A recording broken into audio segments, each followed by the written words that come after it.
Our journey begins with the Industrial Internet of Things, or IoT as we refer to it on the shop floor.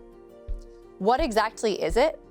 We'll think of it as the digital nervous system of factories. IoT connects people, data, machines, sensors, and devices, enabling them to communicate, collaborate, and share insights. 84% of executives surveyed by the Manufacturing Leadership Council expect digital adoption will accelerate in manufacturing throughout the decade. 91% of those surveyed agree they will need to spend more on digitizing their businesses than they currently do. But why the buzz? Let's find out.